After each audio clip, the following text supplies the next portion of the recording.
नमस्कार दोस्तों,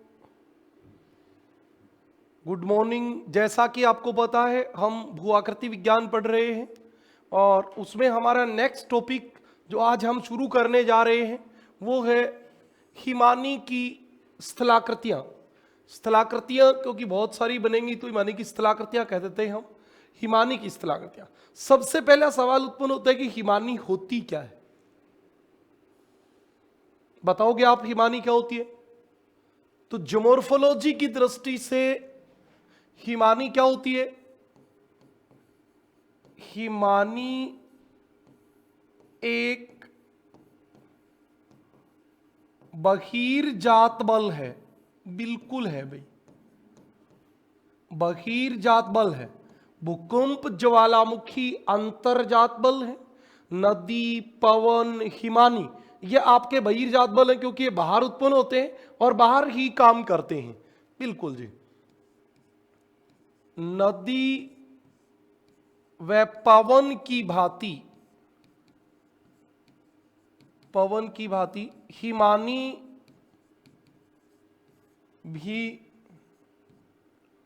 धरातल को समतल बनाने में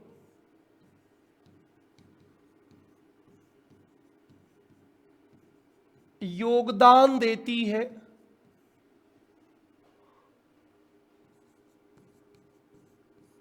अतः इसे भी लगा देते हैं। भी का मतलब है कि ये दोनों तो है ही है, अतः इसे भी समतल स्थापक बल कहते हैं। अतः इसे भी समतल स्थापक बल कहते हैं। मतलब धरातल को समतल बनाने वाला बल। बिल्कुल, धरातल समतल कब बनेगा? जब पहले अपर्दन करेगी, फिर परिवहन करेगी और नीचे स्थान पे ले जाके जमा कर देगी। बिल्कुल, हिमानी भी नदी की भांति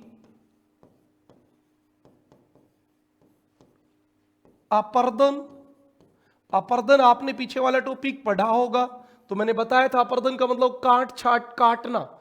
नदी भी, हिमानी भी नदी की भांति अपर्दन। परिवहन का मतलब होता है अवसादों को अपने साथ बहा ले जाना, परिवहन। व निक्षेपण का कार्य करती है। निक्षेपण का कार्य करती है। सही बात है भी। हिमानी भी तीनों काम करती है, अपर्दन, परिवहन और निक्षेपण। यही तीनों नदी करती है, यही तीनों पवन करती है। अब हिमानी होती क्या है? हिमानी या हिमनद एक ही बात होती है। इसको इंग्लिश में कह देते हैं ग्लेशियर। तो मैं आपको हिंदी में ही लिख देता हूं ताकि आप इसको भी साथ समझ सको। हिमानी, हिमनद या ग्लेशियर धरातल पर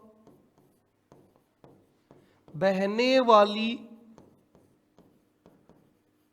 नदियों के समान होते हैं। अच्छा, नदियों के समान होते हैं, बिल्कुल सही बात है। ग्लेशियर भी क्या होते हैं? नदियों के समान। बट एक चीज का फर्क होता है, नदियों में क्या होता है? पानी। और हिमनद में क्या होता है? ग्लेशियर में क्या होता है? बर्फ। ये बर्फ या हिमानी, वैसे देखो इसको कहना चाहिए हिमानी, आइस नहीं कहेंगे, ग्लेशियर कहेंगे। बर्फ नहीं कहेंगे, हिमानी कहेंगे। बर्फ कृत्रिम रूप से जमाई जाती है, फ्रीज में जमाओगे तो बर्फ होगी।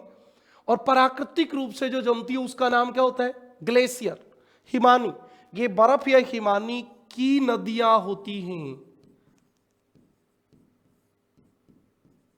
सिर्फ इतना अंतर है नदियों में पानी होता है, हिमानी में बर्फ होती है। बाकी कोई अंतर नहीं है, दोनों गुरुत्वाकर्षण बल के अनुसार, ढाल के अनुसार ऊपर से नीचे की ओर बहती हैं। सब सेम बातें हैं, कोई किंतु परंतु नहीं है।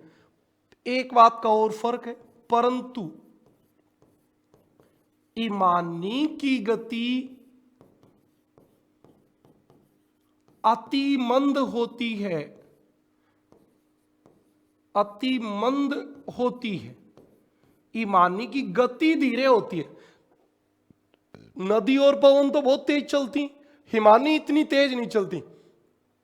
एक्चुअली तो पहले यह माना जाता था कि हिमानी चलती नहीं।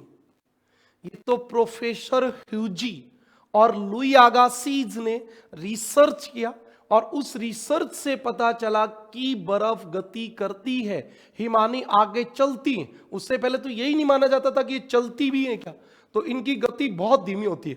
आप देख लो, 6-7 सेंटीमीटर, 1 मीटर एक दिन में चलती है, तो फिर आप सोचिए कितनी चलती है। कोई बहुत ज्यादा नहीं चलती। एक दिन में जो ग्लेशियर 3 फीट चले तो उसको चलना आप आम सामान्य व्यक्ति को तो पता ही नहीं चलेगा, चल भी रहेगा। तो इनकी गति बहुत धीमी होती है, ये बात आपको पता होनी चाहिए। यहां तक की बात समझ में आ गई? जब भी नहीं समझ में तुरंत कमेंट करें आप लोग। हिमनद वास्तव में हिम समूह होते हैं,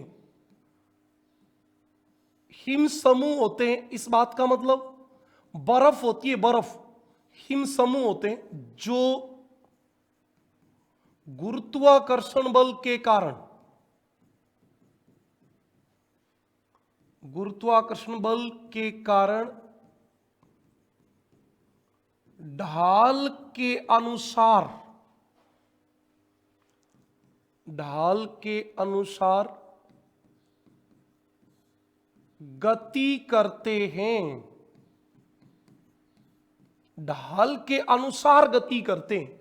और किसके कारण? गुरुत्वाकर्षण बल के कारण। आगे इसको पूरा विस्तार से बताऊंगा कि हिमानी में गति की खोज किसने की, कौन कौन से कारक हैं जिससे हिमानी में गति होती है। लेकिन एक बार आप मोटा मोटी समझें कि जो हिम समूह होते हैं वो आपके गुरुत्वाकर्षण बल के कारण गति करते हैं। अब ये हिम समूह पाए कहां जाते हैं, ग्लेशियर होते कहां हैं? तो पृथ्वी के ऊपर एक स्नो लाइन होती है, हिम रेखा होती है, जिसके ऊपर हमेशा बर्फ रहती है और नीचे बर्फ पिघल जाती है। आपको यह बात बतानी है। यह आपकी पृथ्वी है, 0 डिग्री, 30 डिग्री, 60 डिग्री और 90 डिग्री। बिल्कुल 90 डिग्री उत्तर और 90 डिग्री दक्षिण पृथ्वी इतनी होती है। इधर हम देख लेते हैं ऊंचाई 1000 metre, 2000 metre, 3000 metre, 4000 metre, 5000 metre और ये 6000 मीटर।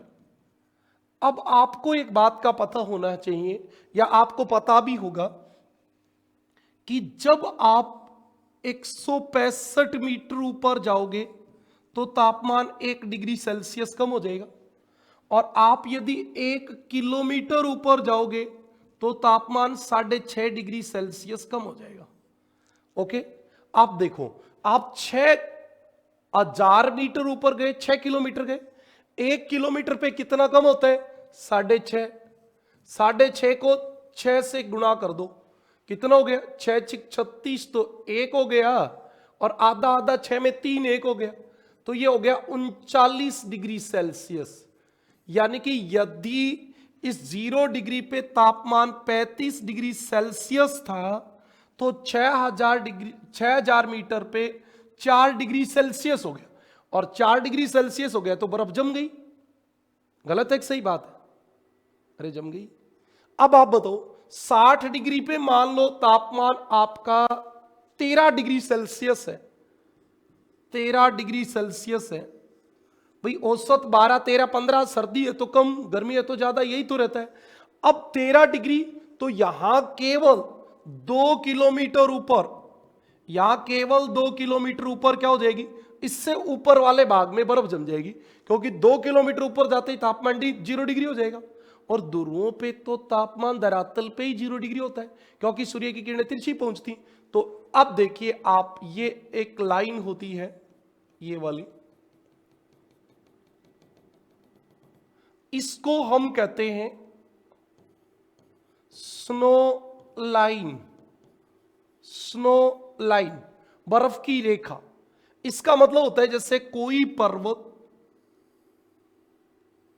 ऐसे है, इतना होता नहीं है 0 से 40 तक, लेकिन बोर्ड तो इतना सा है, बहुत छोटा बनाएंगे तो फिर बात समझ में नहीं आएगी।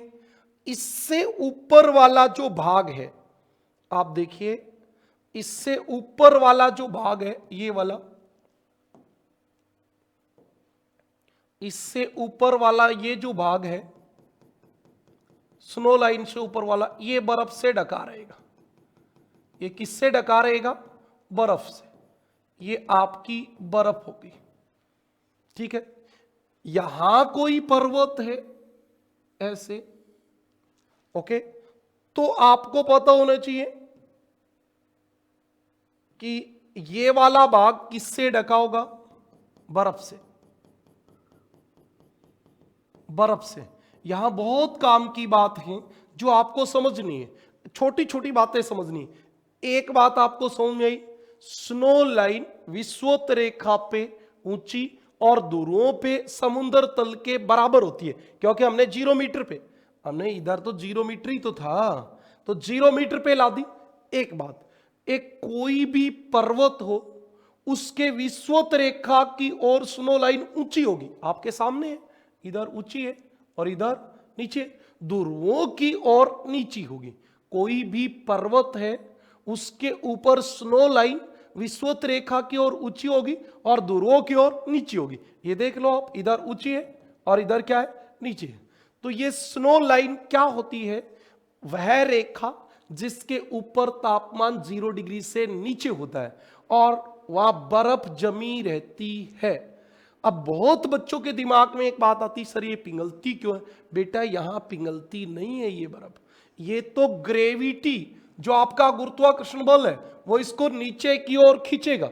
और जब ये बर्फ इस पर्वत से फिसलती हुई 0 डिग्री से नीचे आ जाएगी, 0 डिग्री सेल्सियस से इस स्नो लाइन से नीचे आ जाएगी, तब ये पिघल के पानी में बदलेगी।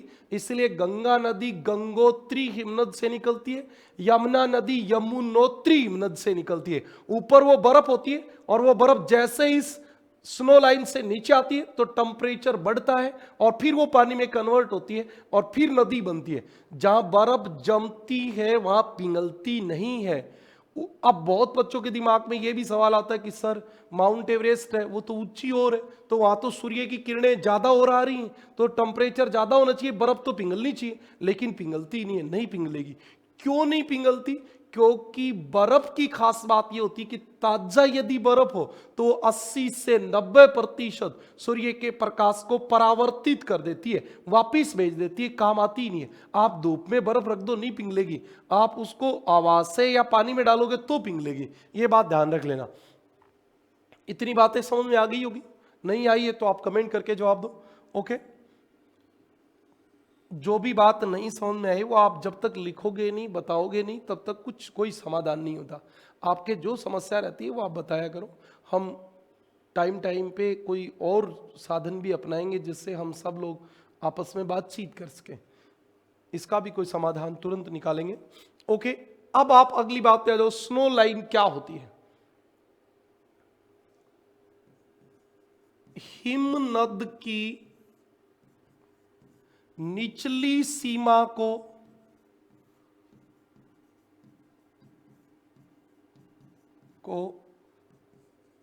हिम रेखा कहते हैं,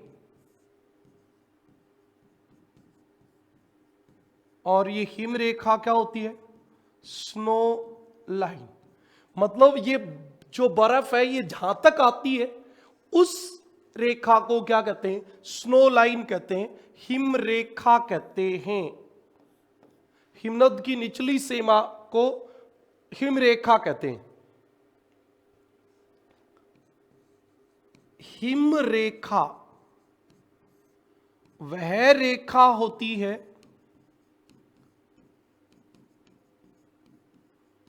ये तो कोई विशेष बात नहीं है, तो आपको पता ही है।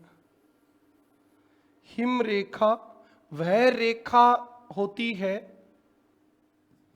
जिसके ऊपर का भाग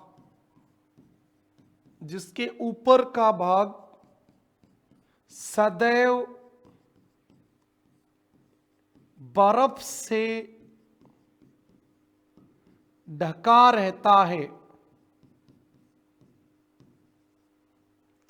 हिम रेखा वह रेखा होती है जिसके ऊपर का भाग सदैव बर्फ से ढका रहता है तथा वहां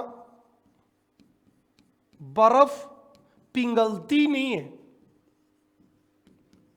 अभी यही बात मैंने बताई थी कि बर्फ पिघलती नहीं है, बल्कि बर्फ नीचे आ जाती है। बर्फ क्या आ जाती है? नीचे, गुरुत्वाकर्षण बल के कारण, और नीचे आके पानी में बदलेगी, वहां नहीं पिघलेगी। बिल्कुल सही बात है भाई। अगली बात, हिम रेखा की ऊंचाई भूमध्य रेखा से ये भूमध्य रेखा है, भूमध्य रेखा से ध्रुवों की ओर जाने पर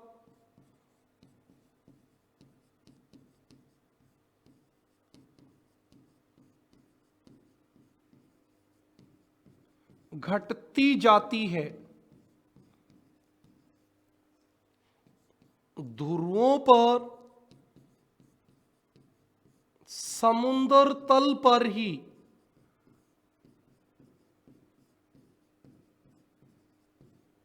बर्फ जमती है। बिल्कुल, आर्कटिक महासागर का ऊपर वाला भाग ही जम जाता है, समुद्र ही जम जाता है ऊपर से, तो समुद्र तल पे तो जमेगी। बिल्कुल सही बात है। इतनी बातें समझ में आ गई आपको, तो अब हम थोड़े से डाटा पेश करेंगे। डाटा का मतलब कि भूमध्य रेखा पे हिम रेखा की ऊंचाई कितनी होती है, तो 5600 मीटर से 6000 मीटर के आसपास होती है। ग्रीनलैंड में कितनी होती है? ग्रीनलैंड अलास्का में 666 मीटर होती है। ध्रुवों पे कितनी होती है? 0 मीटर होती है।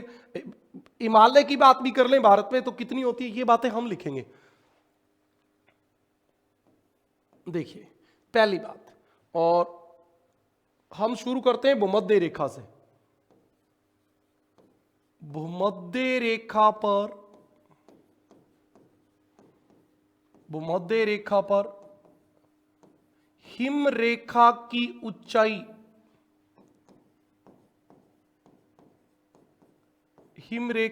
ऊंचाई कितनी होती है? 5600 मीटर से 6000 मीटर। अभी मैंने आपके 6000 मीटर के आसपास ये बातें बताई थी। दूसरी बात होती है, हिमालय में कितनी होती है?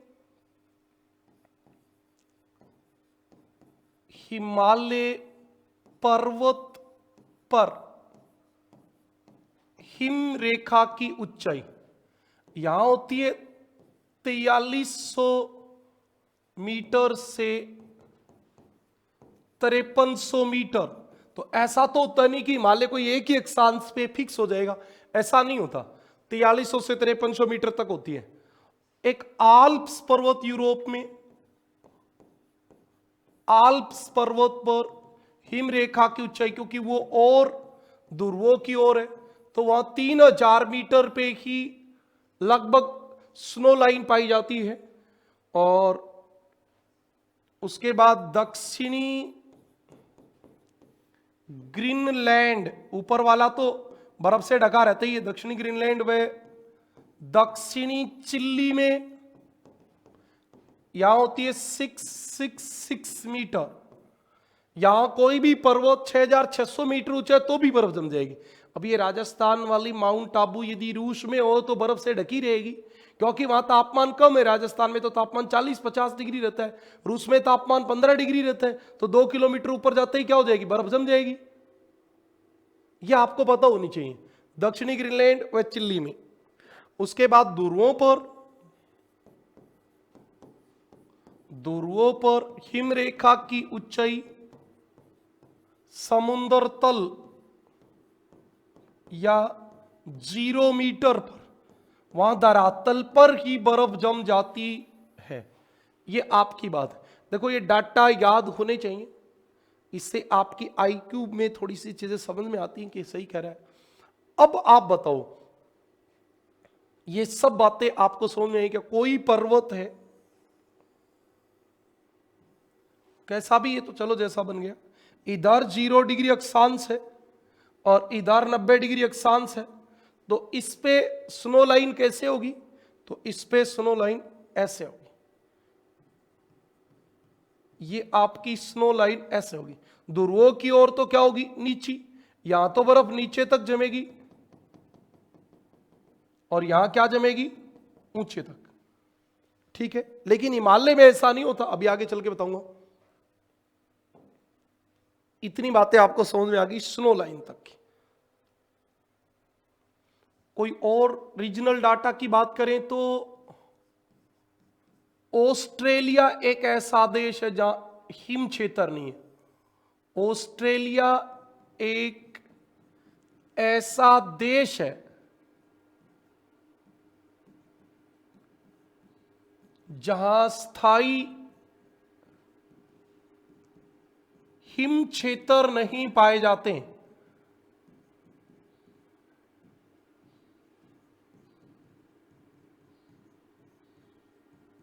ये आपको पता होना चाहिए कि स्थायी हिम क्षेत्र क्यों नहीं पाए जाते। तो सबसे पहली बात आपको ये पता होनी चाहिए कि ऑस्ट्रेलिया जो है उसके बीचों बीच से मकर रेखा गुजरती है और यहां एक ही पर्वत है इधर, ग्रेट डिवाइडिंग रेंज, और उसकी सबसे ऊंची चोटी है माउंट कोसिस्को। कोसिस्को 2229 मीटर। बताओ साहब, 2229 मीटर पे बर्फ कहां से जमेगी? कर्क रेखा बीच से गुजर रही है तो लगभग 4000 से 5000 मीटर ऊंचा पर्वत होना चाहिए। इतना ऊंचा पर्वत यहां है नहीं और इसलिए यहां बर्फ जमती नहीं है। तो ऑस्ट्रेलिया एक ऐसा देश है, देश तो और भी मिल जाएंगे, वैसे कहने को तो ये यही होना चाहिए कि महाद्वीप कहेंगे इसको, क्योंकि देश तो बहुत सारे मिल जाएंगे। ऑस्ट्रेलिया एक ऐसा महाद्वीप है, लगभग ऑस्ट्रेलिया में कोई ज्यादा ऊंचाई है नहीं। हाँ, अब वैसे देखें तो न्यूजीलैंड इसी का भाग है, ये बात पेपर में ऐसे ही आती है। एक्चुअली तो न्यूजीलैंड भी तो ऑस्ट्रेलिया महाद्वीप में, न्यूजीलैंड में 4000 मीटर ऊंचा पर्वत है तो वहां तो बर्फ जम जाएगी। नोट, न्यूजीलैंड में हिम क्षेत्र पाए जाते हैं। अब बात तो गलत हो गई ये ऊपर वाली, लेकिन एनसीईआरटी सब किताबें यही लिखती हैं, पेपर में जब आएगा तब यही आएगा। आपको बातें दोनों पता होनी चाहिए। रियलिटी ये कि न्यूजीलैंड ऑस्ट्रेलिया महाद्वीप का देश है और न्यूजीलैंड में बर्फ जमती है, स्थायी हिम क्षेत्र है, परंतु भाई ऑस्ट्रेलिया के और बाकी पापुआ न्यू गिनी है, ऑस्ट्रेलिया है, फिजी है, वहां कहीं नहीं जमती, तो इसलिए ऐसा कहा जाता है। ओके, सबसे ज्यादा बर्फ कहां जमी है? ग्रीनलैंड व अंटार्कटिका सदैव बर्फ से ढके रहते हैं।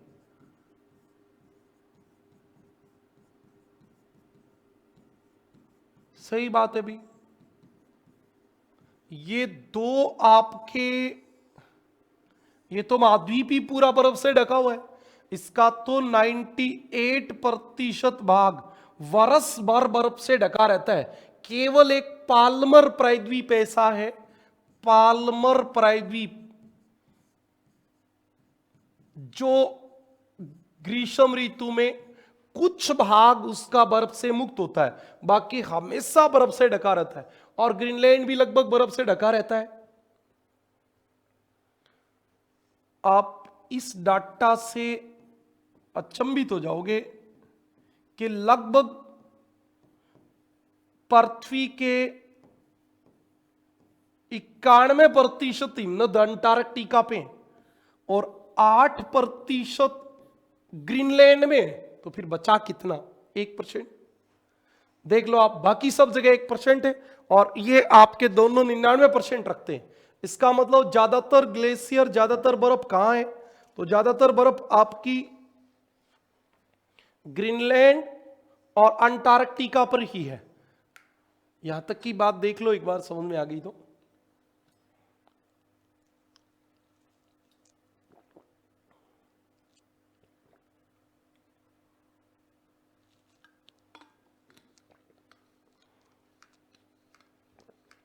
अब हम पढ़ेंगे आगे हिमनद के प्रकार। किसके प्रकार पढ़ेंगे? हिमनद के प्रकार।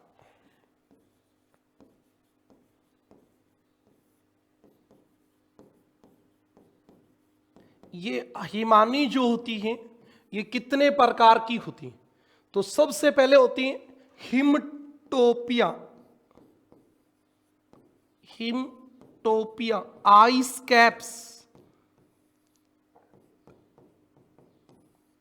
नाम से पता चला। हिम बर्फ, टोपी सर पे लगाते हैं वो वाली टोपी।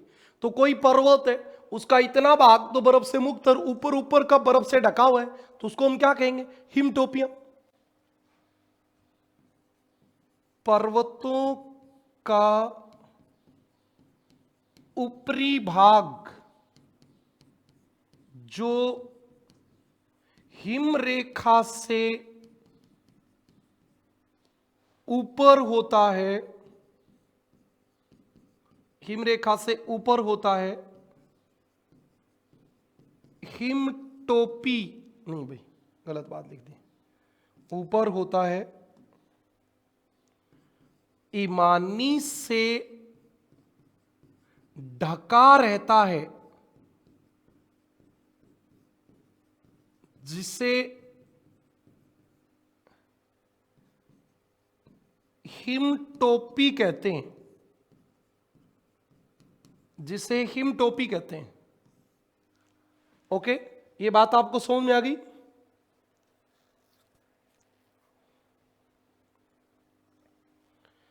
अगली पेज पे लिखते हैं, जब, ये बात तो नहीं लिखेंगे, या लिख देता हूं चलो। जब ये हिमटोपी, जब ये हिमटोपी गुरुत्वाकर्षण बल के कारण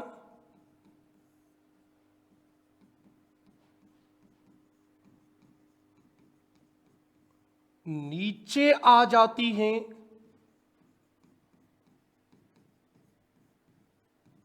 तो इन्हें घाटी हिमनद कहते हैं। घाटी हिमनद कहते हैं, घाटी हिमनद कहते हैं। आप इसको ऐसे समझ लें,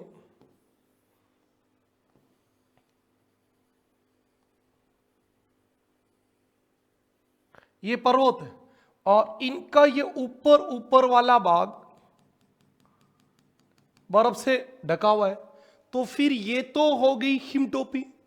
और कोई भाग ऐसा है जो यहां बर्फ से ढका हुआ है, लेकिन ये बर्फ जो है ये नीचे तक आ गई।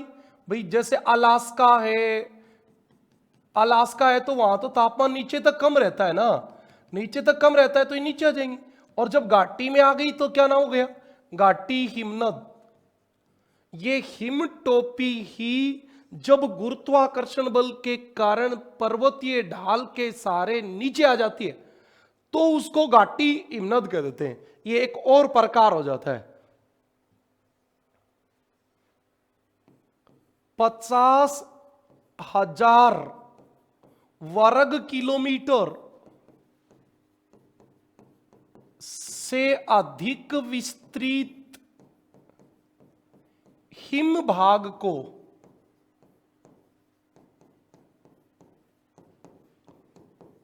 हिम चादर कहते हैं। कहने का मतलब कोई 50,000 से 50,000 वर्ग किलोमीटर से ज्यादा एरिया पूरा बर्फ से ढक जाए तो उसका नाम होगा हिम चादर। मैंने तीसरी बात भी आपको बता दी, हिम चादर। ओके, अब आपको समझ में आया हिम टोपी क्या होती है। हिम टोपी क्या होती है ये तो समझ में आ गई।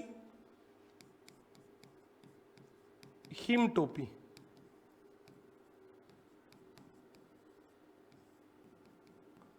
पर्वत के ऊपरी भाग पर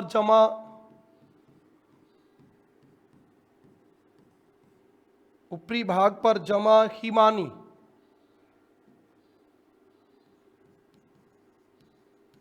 ठीक है जी, एक बात तो समझ में आ गई। दूसरी, हमारी महाद्वीपीय हिमनद, नाम से ही पता चल रहा है भी, महाद्वीपीय हिमनद।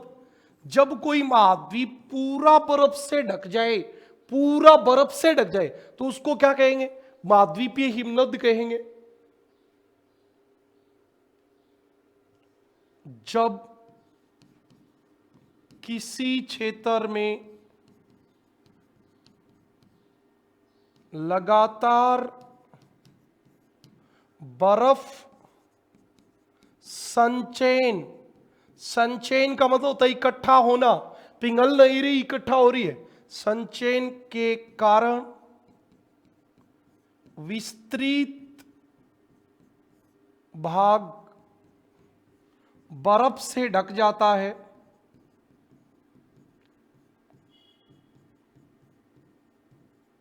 तो उसे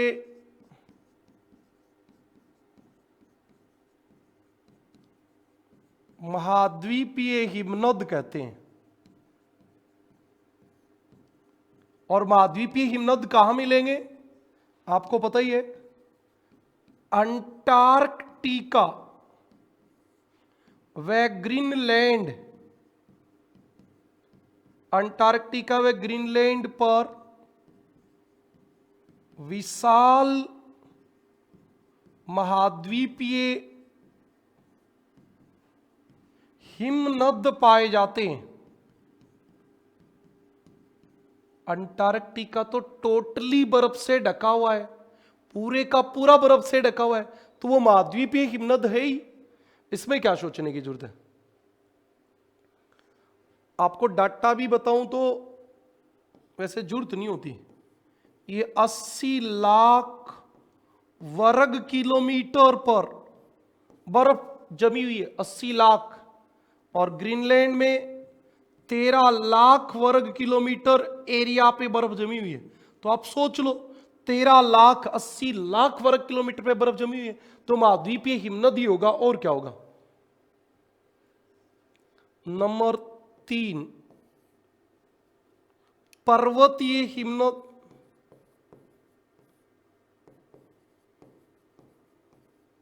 या घाटी हिमनद।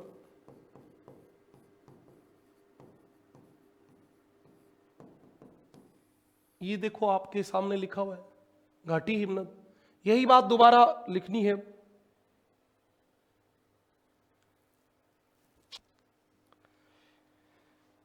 जब हिम टोपी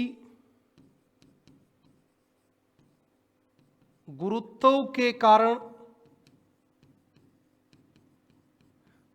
पर्वतीय ढाल के सहारे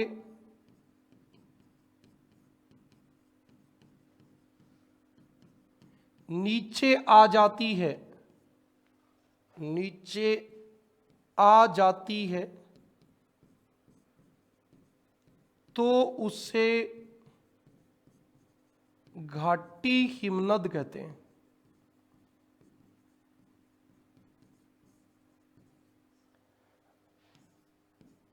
ऐसा अध्ययन सर्वप्रथम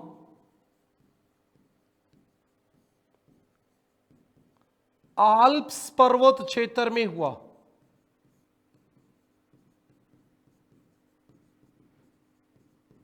घाटी हिमनद का अध्ययन सर्वप्रथम आल्प्स पर्वत क्षेत्र में हुआ था। इसलिए इन्हें अल्पाइन हिमनद भी कह देते हैं। अतः इन्हें अल्पाइन हिमनद भी कहते हैं। एक नंबर के क्वेश्चन में कहां दिक्कत आती है? इस बात में कोई दिक्कत नहीं आती कि अल्पाइन हिमनद किसे कहा जाता है? हिमटोपी को, घाटी हिमनद को, महाद्वीपीय हिमनद को। तो आपको पता होना चाहिए।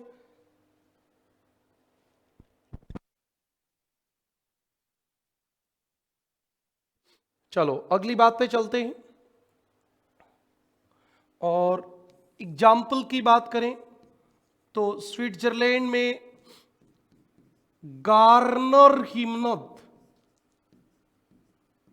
हिमनद इसका उदाहरण है। गार्नर हिमनद इसका उदाहरण है।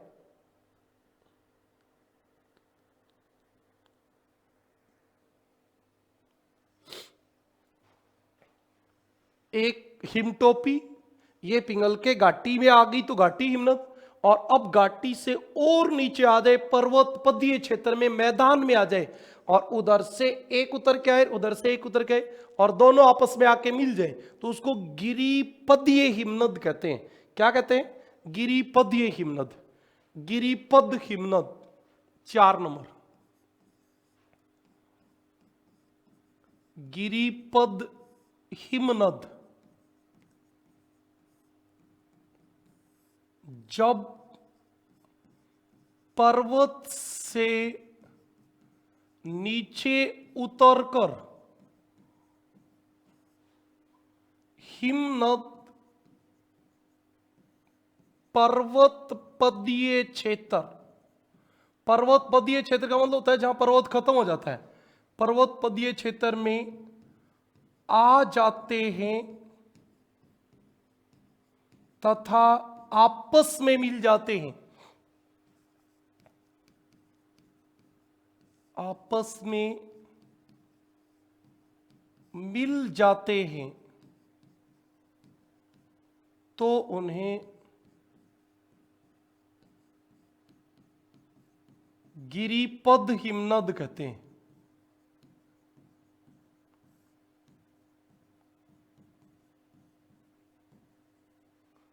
तो उन्हें गिरिपद हिमनद कहते हैं।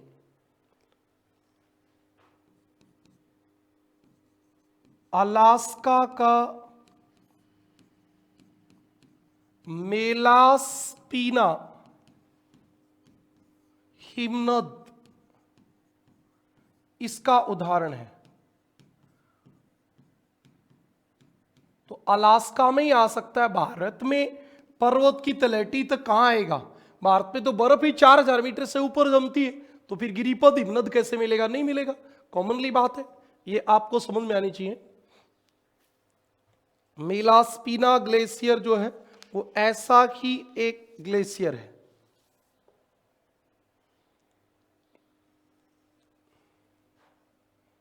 ओके, अब हम थोड़ी भारत से संबंधित बात कर लेते हैं। बेटा, रीजनल ज्योग्राफी में जब हम पढ़ते हैं तो हम केवल कोई भी चीज की बात करते हैं कि कोई कहां पे है, उससे संबंधित कॉन्सेप्ट जो होते हैं वो यही समझने होते हैं हमें।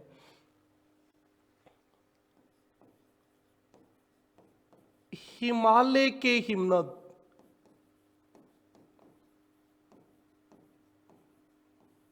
हिमालय के हिमनद, देखो आप हिमालय के हिमनद में क्या है?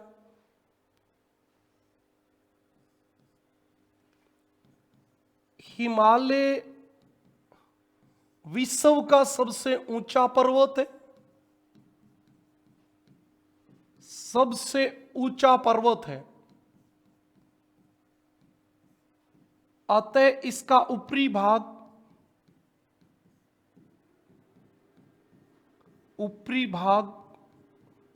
बर्फ से ढका रहता है। अब कई कई जैसे ऊंचे वाला भाग बर्फ से ढका हुआ है, सियाचिन ग्लेशियर लगा लो, वो नीचे आया हुआ है ग्रेविटी के कारण, तो वो घाटी ग्लेशियर भी बन जाता है, घाटी हिमनद भी बन जाता है, क्योंकि सियाचिन ग्लेशियर नुब्रा घाटी में स्थित है। तो वो घाटी ग्लेशियर भी हो जाता है। इसका ऊपरी भाग बर्फ से ढका रहता है। कभी कभी हिमानी, हम भूगोल में इसको हिमानी वर्ड से ही, ग्लेशियर वर्ड ही यूज करेंगे, बर्फ यूज कम करेंगे। कभी कभी हिमानी घाटी तक आ जाती है, घाटी तक आ जाती है। ऐसे ग्लेशियर हिमटोपी व घाटी हिमनद कहलाते हैं। घाटी हिमनद कहलाते हैं। यानी कि हिमालय में किस प्रकार के ग्लेशियर पाए जाते हैं? एक तो घाटी हिमनद पाए जाते हैं और एक आपकी हिमटोपी पाई जाती है। ये दो प्रकार के ग्लेशियर पाए जाते हैं। एग्जाम्पल भी लिख देता हूं। सियाचिन ग्लेशियर, सियाचिन ग्लेशियर आपका 72 किलोमीटर लंबा है, तो इसका मतलब लंबा भी खूब है। और ये कहां है? नुब्रा घाटी में, नुब्रा घाटी में स्थित है। इसका मतलब यहां हिमटोपी के साथ साथ घाटी हिमनद भी मिलते। अब बड़े ध्यान से एक बात सुने, हमारा हिमालय जो है वो ऐसे है,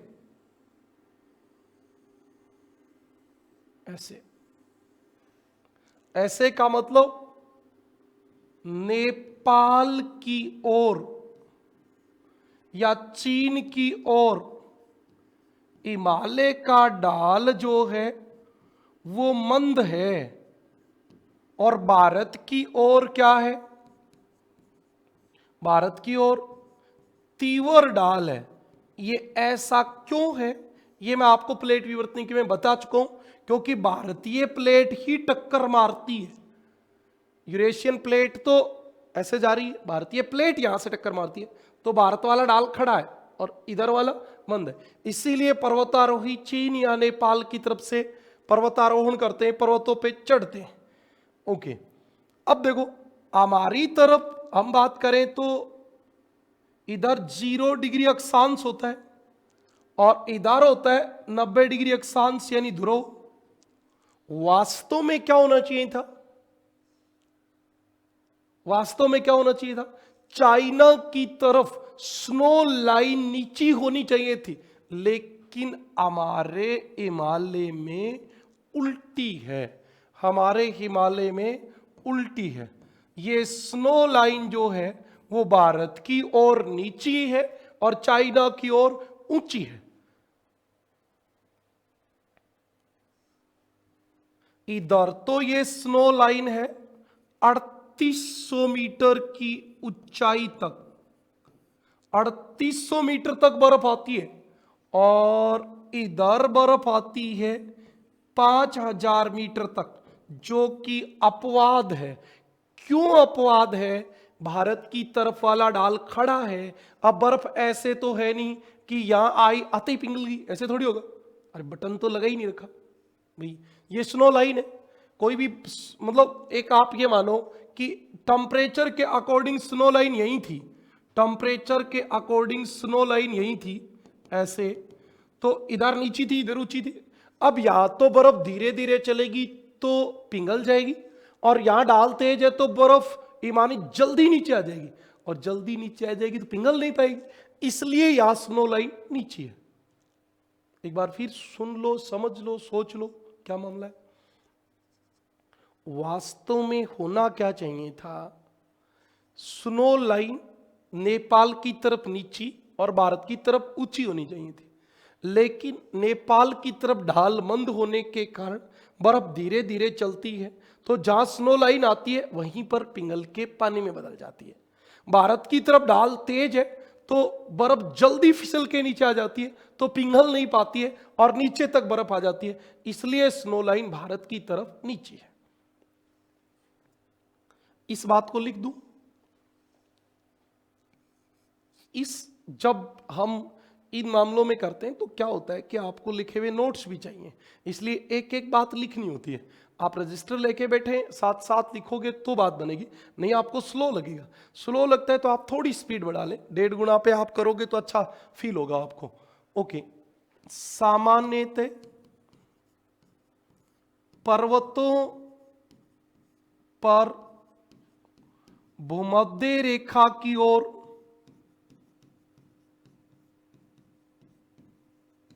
भूमध्य रेखा की ओर हिम रेखा ऊंची व ध्रुवों की ओर नीची होती है, परंतु हिमालय में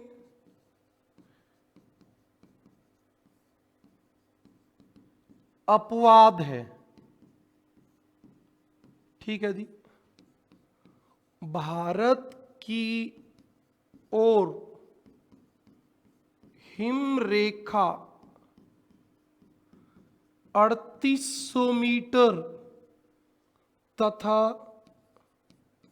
नेपाल या चीन की ओर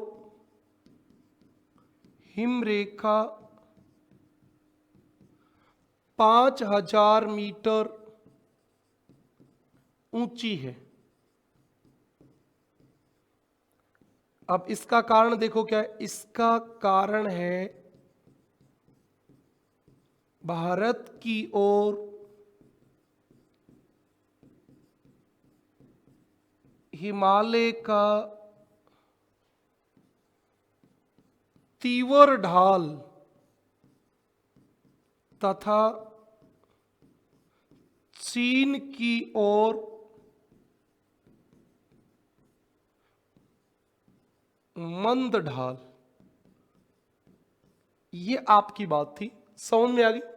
कहीं सोचने की ज्यादा समस्यात्मक बात है ही नहीं, बहुत आराम से कोई चीज को समझोगे सुनोगे तो सब समझ में आ जाएगा। ये बातें समझ में आ गई?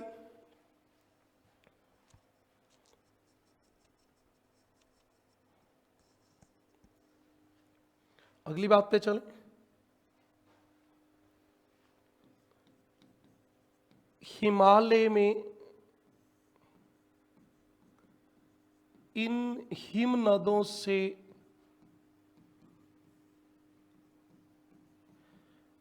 अनेक नदियां निकलती हैं।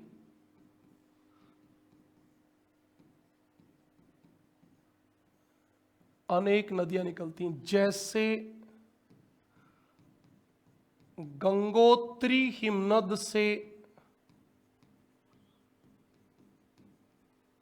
गंगा नदी,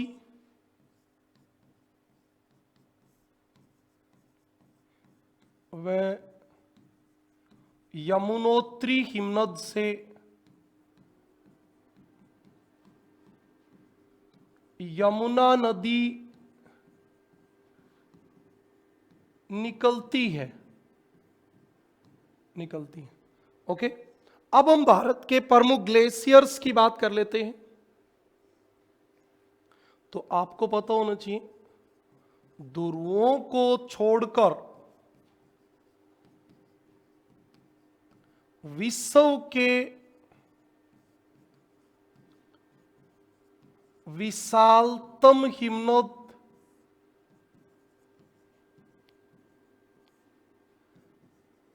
हिमालय में पाए जाते हैं।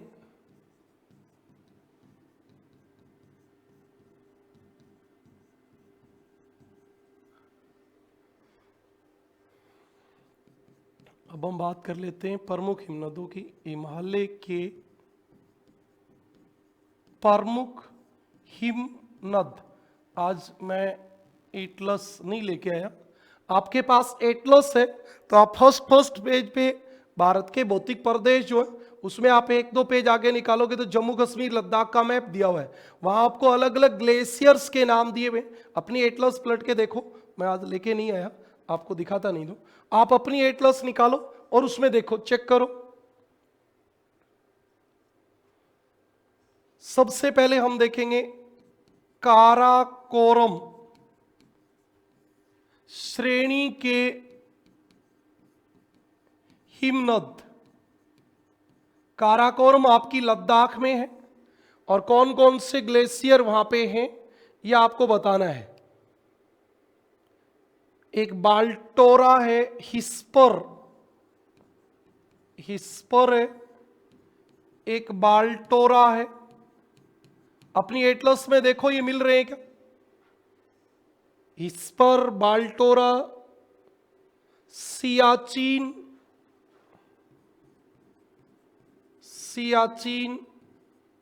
ये सब काराकोरम श्रेणी में।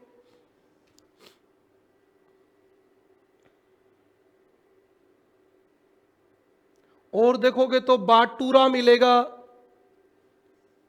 बाटूरा, सासाइनी, और भी मिल जाएंगे बहुत सारे छोटे छोटे। और देखोगे तो प्रसिद्ध तो यही है। एक खुर्डोपीन भी है, खुर्डोपीन।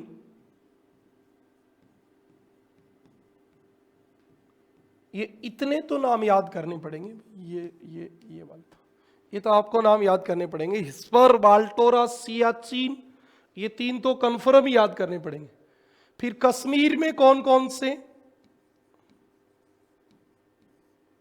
कश्मीर में एक तो रूपल है, रूपल, एक तो आपका रूपल है, एक पूनम है,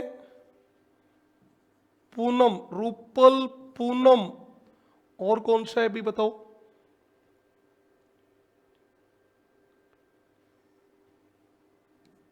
एक रीमो है, रीमो। इतने ही विशेष। तो एक मीनापीन भी है भी, मीनापीन, मीनापीन, मीनापीन, ये कश्मीर के ग्लेशियर हैं। फिर आप आ जाओ कुमायूं के, कुमायूं गढ़वाल हिमालय, उत्तराखंड वाला कुमायूं। इसमें एक तो मिलाम है, मिलाम, एक आपका ग्लेशियर है या कीसा, कीसा, एक केदारनाथ, एक आपका गंगोत्री, गंगोत्री जहां से गंगा नदी निकलती है, उत्तराखंड में ही तो ये। और एक हमें सिक्किम के भी पता होना चाहिए। सिक्किम, भारत के सिक्किम में भी ग्लेशियर मिलते हैं। सिक्किम में एक तो जेमू है, जेमू, वह कंचनजंगा, कंचनजुंगा भी कह देते हैं, कंचनजंगा भी कह देते हैं। ये हमारे हिमालय के प्रसिद्ध ग्लेशियर हैं। कौन कौन से? सबसे बड़ा कौन सा इसमें?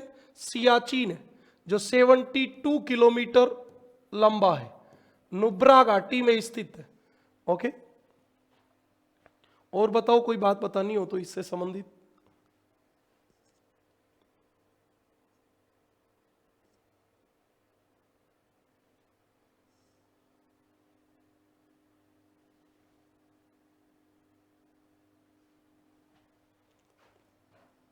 चलो अगली बात पे चलते हैं। यहां तक की बात के बाद बाल्टोरा हिमनद जो है वो तेज गति करता है, तो वो भी आपको पता होना चाहिए। बाल्टोरा हिमनद काराकोरम श्रेणी में अभी लिखा था आपने, 12 मीटर प्रतिदिन गति करता है। जितने लिखे उनमें ज्यादा गति यही करता है, 12 मीटर प्रतिदिन गति करता है। सामान्यतः कितनी गति करते हैं? सामान्यतः कोई भी ग्लेशियर होता है वो किनारों पे तो करता है 6-7 सेंटीमीटर और बीच में कर देता है 30 सेंटीमीटर, 30 सेंटीमीटर बीच वाले भाग में। तो ये भी आपको पता होना चाहिए। सामान्यतः ग्लेशियर, हिमालय की बात कर रहा हूं, सामान्यतः ग्लेशियर किनारों पर 6-7 सेंटीमीटर तथा बीच में 30 सेंटीमीटर गति करते हैं। ये आपकी कुछ हिमालय से संबंधित बातें थी। आगे अभी मैं आपको बताऊंगा कि ये कैसे पता चला किनारों वाला। तो हमारे एक विद्वान थे, उन्होंने लुई अगासिज, उन्होंने ग्लेशियर के आर पार लोहे की खुट्टी ठोक दी और कुछ समय बाद जब इन खुट्टियों को देखा तो ये पता है क्या हुआ? जब ये आगे गई तो क्या हुआ उसको देखो। कुछ समय बाद जब ये आगे गई तो ये खुट्टियां ऐसे गई, ऐसे गई, और इससे ये सिद्ध हो गया कि बीच वाला भाग ज्यादा गति करता है और किनारों वाला भाग कम करता है। और एक ये खुट्टी जो थी ना, ये ऐसे झुकी हुई भी पाई गई। तो एक बात और पता चली कि इमानी का ऊपरी भाग ज्यादा गति करता है, सतह से हिमानी कम गति करती है।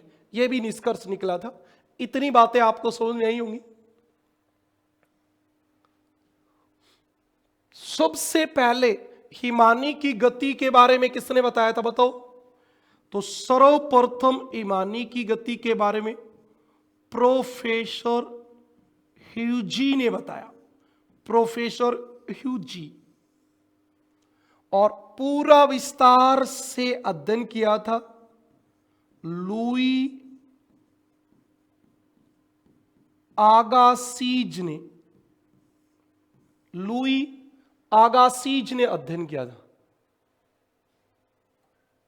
किसने किया था भाई? लुई अगासिज ने।